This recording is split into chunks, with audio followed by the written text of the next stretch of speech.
Sadhu et Karasa. Rencontre avec Bhagawan.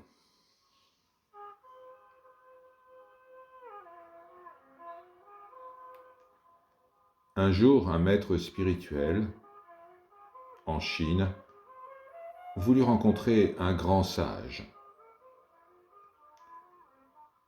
Lorsque la rencontre se produisit, le compagnon du maître spirituel lui dit « Maître, pour un long moment, vous avez souhaité rencontrer ce sage.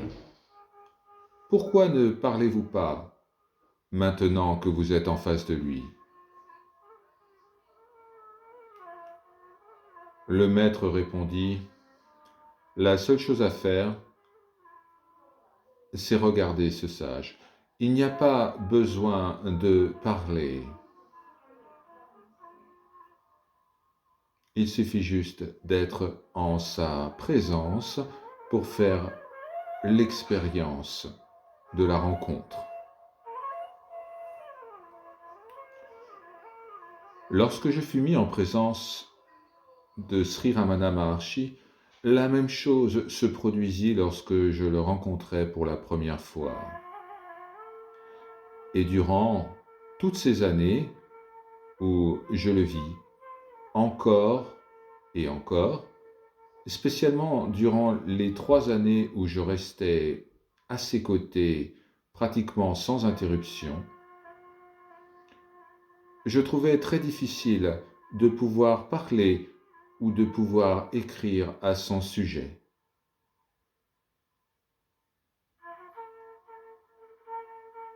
Tout ce que vous pouvez dire au sujet d'un tel sage n'est pas réel, car ce sage est au-delà des mots. Alors tout ce que vous pourrez dire sera forcément faux et forcément lié à autre chose.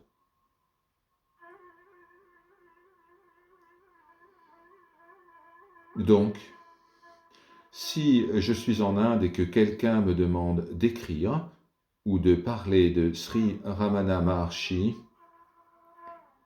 j'ai tendance à répondre qu'il faut soi-même rencontrer Bhagawan.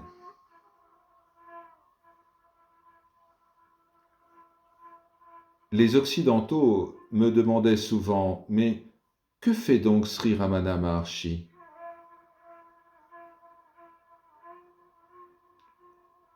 À cette question, l'on devrait répondre « L'occupation quotidienne du sage est d'être lui-même. » Et parce qu'il est pleinement lui-même, le Maharshi faisait grande impression à tous ceux qui lui rendaient visite. Et le Maharshi a provoqué de grands changements dans les vies de nombreuses personnes. C'est ce qu'il fait. Et il fait cela en ne faisant rien. Les plus grands sages de notre époque se sont sentis comme de jeunes écoliers en face de lui. Le Maharaja de Mysore s'est agenouillé devant lui et est resté immobile durant de longues minutes avec des larmes dans les yeux. Il s'est prosterné une fois de plus et est parti sans rien dire.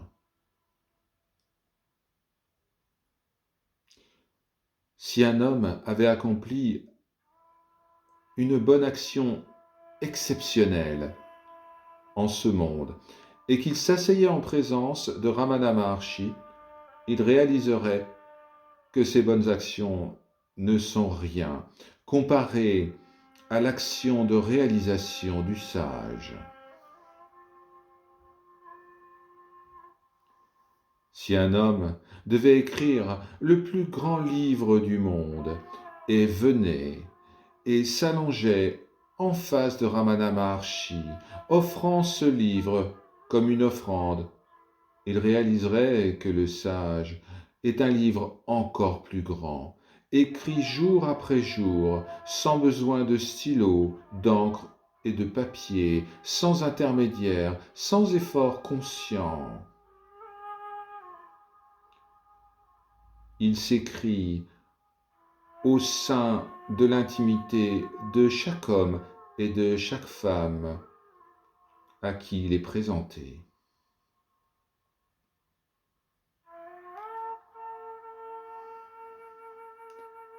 Dans le cas d'autres personnalités, il est toujours possible de faire une distinction entre la théorie et la pratique, ou entre la spiritualité d'un côté et l'intellect de l'autre.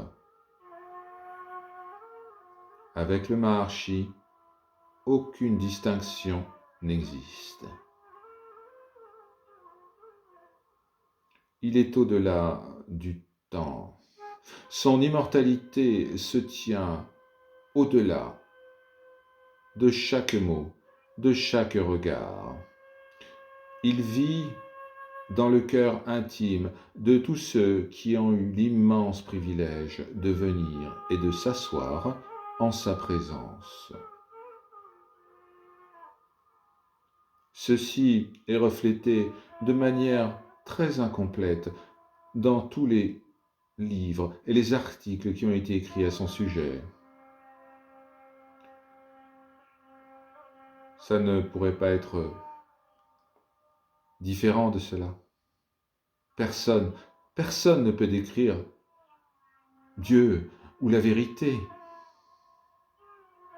Personne ne peut décrire ce qu'est un enfant de Dieu ou l'incarnation de la vérité.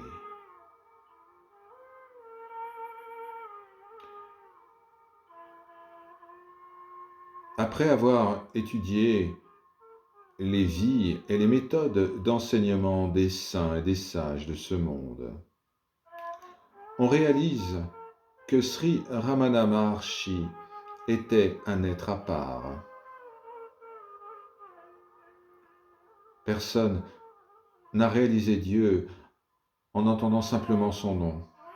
Eh bien, Sri Ramana a été initié et a reçu Dieu simplement en entendant le mot Arunachala, qui était à ce moment-là prononcé simplement pour décrire un voyage.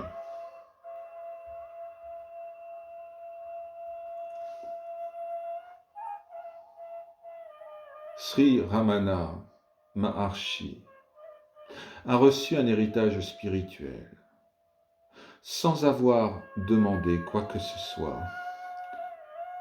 Il est un gourou dans le vrai sens de ce mot, celui qui enlève l'obscurité.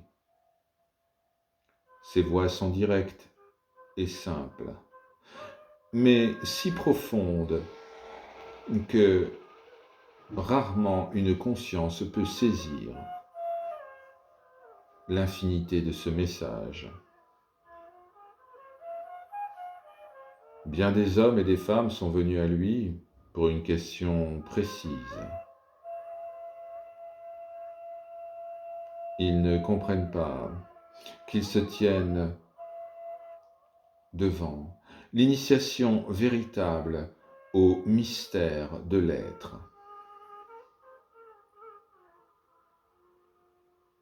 De nombreuses fois, des visiteurs ont demandé à Ramana Maharshi de leur accorder une initiation, la grâce, des bénédictions ou une expérience spirituelle. Et il répondait invariablement, « C'est ce que je fais.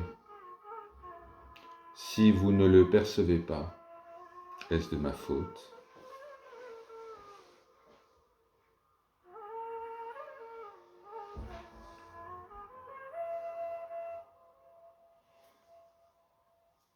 Beaucoup de gourous se considèrent supérieurs. Mais Ramana Maharshi considère tous les êtres comme étant des sages potentiels, détenant la réalité de Dieu, même s'ils ne sont pas conscients de cela.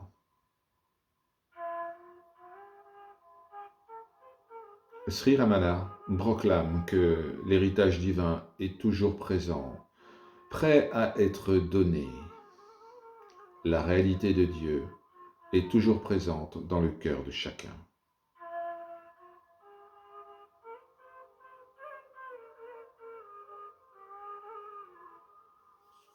L'homme du monde a toujours tendance à avoir pitié du sage, dont il dit qu'il a oublié tous les plaisirs de la vie.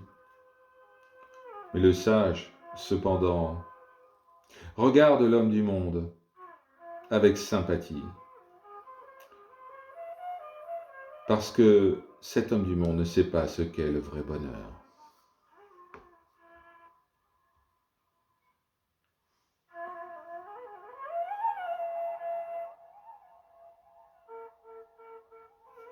Du point de vue de l'esprit mondain, qui recherche le mouvement et le changement, rester 50 ans au même endroit semble être extraordinaire.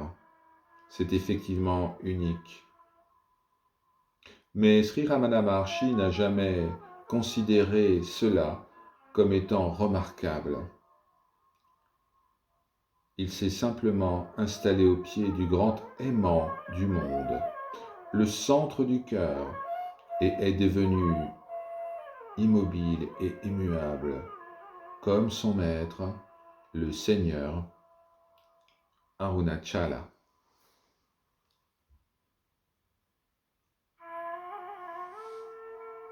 Om Shanti.